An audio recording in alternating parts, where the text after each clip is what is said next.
Thank you for your beautiful stain with the credits. I really appreciate that. I'm going to start opening the question to the audience because I'm sure there are many. So, ready? Yeah. Hi. Thank you for coming today and Hi. Thanks for coming today and sharing your beautiful film with us. I was wondering specifically.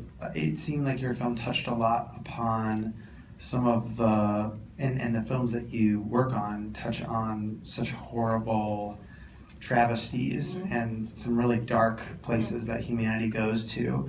But you also focused on family and how beautiful family is, and it seems like a real haven for you. And I was just wondering if you could talk about that relationship between those two things and how difficult that must be to come home to family and process some of the work that you've and the stories that you've seen.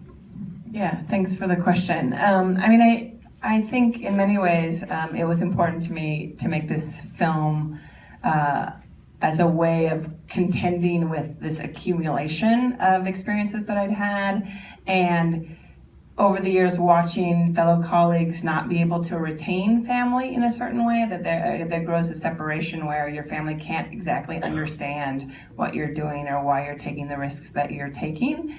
And at a certain point I was thinking I was making this film to contend with the past, but Miriam and I were just talking. Her mother is a ethnomusicologist, and she recently traveled with her mother to Cameroon and got to see her mother's work. And we were talking about the scene in the film where the Kroso family in Bosnia says, we look forward to your children seeing this film and seeing what their mother does. And when they said that to me, there was this real realization that I've made this film for the future, and sort of to give my children the capacity to understand who I was.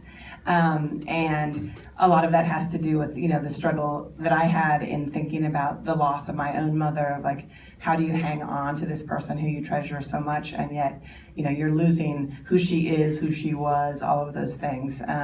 So yeah, it's all very interconnected for sure. Thanks. I'll take the mic back from you. Somebody else have a question? Yeah. I'm like, now everyone gets a mic. Oh, she forgot a question. Okay. How did you come up with the idea to kind of use all this extra footage and B-roll from the films that you'd already made? Yeah, I didn't come up with the idea, actually. Okay. Yeah, I had gone to Afghanistan in 2009, and I was trying to make a film there about education for girls and women, and it was very clear soon into making it that it was dangerous for the people I was filming with. And so then I found this young woman who wanted me to film with her, and I filmed with her over the course of a couple of years. And then I showed her the film that we had made, and she said, "I'm sorry, I can't be in this film." And I was completely blindsided because I had had her complicity in working on it. But then, of course, have to respect it's her life, and if she feels threatened by the film's existence, I'm not going to put that into the world. But it made me realize that I was in this moment in history that I hadn't understood, which is that, I started documentary filmmaking before the internet existed, and we thought at that time that we could promise people that the images that we filmed of them could be controlled, that we could know sort of where they would go. So if you're a political dissident in a dictatorship, or you're in a familial domestic abuse situation, we can say your family will never see this, you'll never see this in your country. But that ended in 2005 in many places in the world because of the internet. And then for me, I got to Afghanistan in 2009, and it hadn't ended yet. There wasn't any penetration of smartphones or the internet in Afghanistan when I started. But by the time I finished, she was right. Her neighbors could see the movie, and it would get her in trouble. And so it just started me thinking about all of these promises that had been made to people in the past, and what were the unintended consequences of this work. And I just started thinking about, what happened to that family? And I started reaching out to different directors to see how different the footage was from what I remembered. And little by little, I realized that actually it would make a really interesting film to bring this material together. But it was actually me trying to contend with the ethical dilemmas of my past, and I didn't think it was going to be a movie necessarily. Yeah, grab it, go right there. One of the themes I saw in the film was patterns of pairs or twins. I don't know if you were conscious of that when you did that, but I noticed it was not just the Euro twins versus the African twins being born, but there were patterns of this prison versus that prison, this way of execution versus this way of hiding evidence, etc. Were you conscious of that? Carla, I love it. Every time this film gets shown, someone raises an idea I have never thought of, and that is the idea that I have never thought of. Yeah, that was not a conscious connection. I mean, I think that's what's exciting to me about this film. It's it seems alive in the way things resonate and bounce around in it, and it gets informed by people who see it, basically. Yeah, but that was not conscious. I will say that certain things were completely deliberate and conscious in our construction, and I worked with this incredible editor, Nels Bengerter, and we were trying to find ways in which you as the audience could experience somewhat of what I experience as a camera person, where the trauma sort of sneaks up on you, or you're in a place and you must leave and you don't get to go back to those people. Those kind of things were conscious choices, and one of the beautiful things that I felt like he added was this sort of odd continuity between, these people would chop the wood in this place and that woman puts the wood into the fire in that place and the bread comes out here, and the landscapes talk to each other, and that was really enhanced by the sound design. I worked with this incredible sound mixer who did the wind that blows Mom away. He really worked hard to create the wind between Wyoming and Bosnia, and those things that you sort of end up feeling in this subliminal way, those kinds of connections.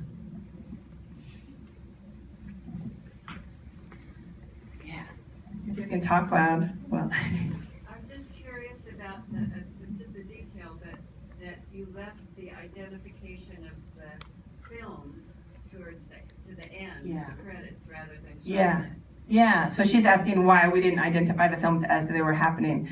We started out doing it that way, and we found that it just sent people down rabbit holes, that they would see the title of the film and then they'd think, I didn't see that film, what was that film about? And they would be gone from this film. And so we tried dates, and then it became the locations that became resonant. How about the overlapping, and I don't know what the term is. Yeah. Coming back to The return? You want to know having bits of the film show up again later. Yeah, I mean, I think that in many ways we were trying to play formally with this fact that like all of our memories, things are fractured and they return with emotional resonance in ways that we don't understand. I mean, I was really trying to communicate my experience as a camera person, but an audience member told me recently in Nashville that for them, the structure of the film is like Alzheimer's, that it sort of bubbles around the emotion. And I was like, never thought of that. So, I think it's doing many things like our memory does, or like the ways we try to contend with the past and the future in our lives. Yeah. First of all, thank you for this beautiful. My pleasure. I'm curious about the rights to all these films that were done in the past.